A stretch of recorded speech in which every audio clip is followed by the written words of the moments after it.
Welcome to Lotus Talk About It, the podcast about mental health and interpersonal relationships. I'm your host, Jamilia Parker, marriage and family therapist, and I'm happy to be back, y'all.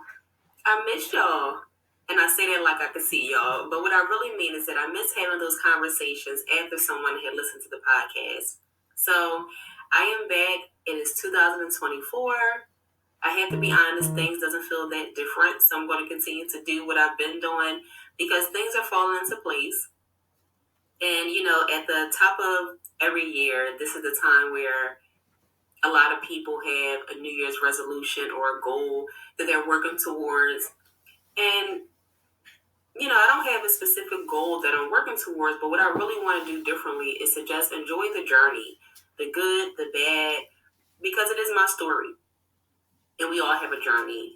And, one of the things that I've been seeing is, more self-care. And that is something that I want to talk about today. And maybe some people are tired of hearing about it, but I'm going to talk about it anyway because it is important. And there's still a misconception about what self-care really looks like. So when it comes to self-care, it really is just being intentional about caring for yourself on a daily basis. Some people think that self-care means that you have to allot a certain amount of time to do something for yourself. And a lot of people will say, well, I don't have time for self-care. And you have to think about what that means. Essentially, what you're saying is that I don't have time to take care of myself.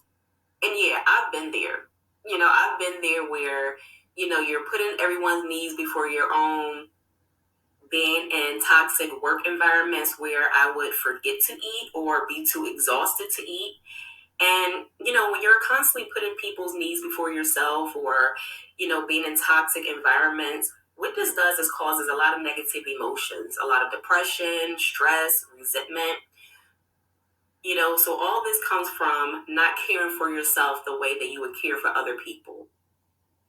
And self-care is not a chore or some type of complicated task. It is just a routine that you have. So from the time you wake up in the morning to the time you go to bed at night, you should be caring for yourself. And what I mean by that is, so in the morning time, you may have a morning routine.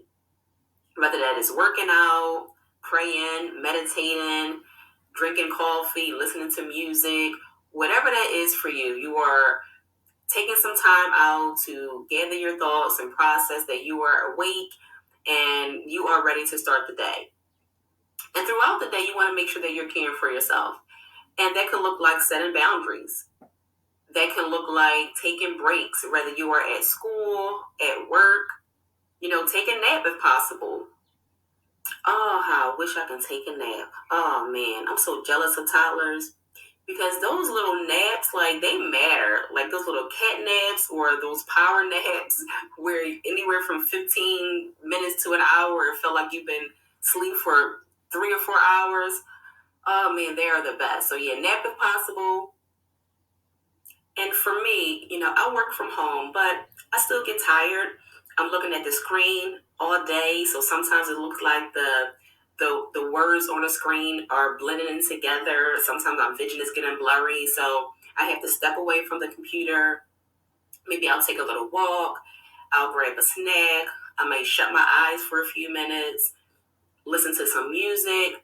I have to do something to break up that tension, right? I have to make sure that I am caring for myself so that I can show up for my clients. You also want to make sure that you are fueling your body with nutritious things, fruits, vegetables, drinking lots of water, taking vitamins or supplements, because you need to fuel your body with these things so that you'll have energy and mental clarity in order for you to function properly throughout the day. And then at the end of the night, my favorite, make sure that you are getting a good night's sleep. Sleep is so important. You need to have sleep. You need to have a good night's rest so that your body can process everything that was downloaded throughout the day. And that goes along with your environment, making sure that the temperature in your room is comfortable.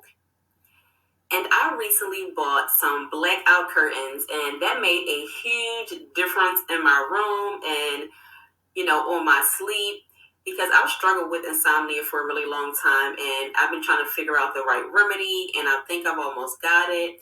So you have to find what works for you. Making sure that your environment is comfortable. Make sure that you have a comfortable pillow, a comfortable mattress, because all that contributes to a good night's sleep or sleep disruption. It can also cause body pain, which brings me to something else that I've recently done is acupuncture. Acupuncture is something that I've been wanting to do for a really long time. I don't know why I've never gotten it done. I wasn't fearful. I don't know. It just wasn't a priority for me, I guess. But now that, I've been working on this issue with my back, just trying, different things, and I went for my second treatment, and I really, really love it. I can feel the difference. My body's opening up in ways that I can't even explain.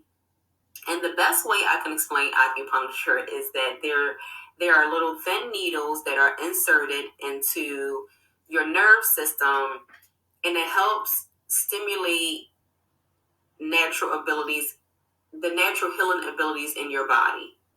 So I'm going to continue to get acupuncture.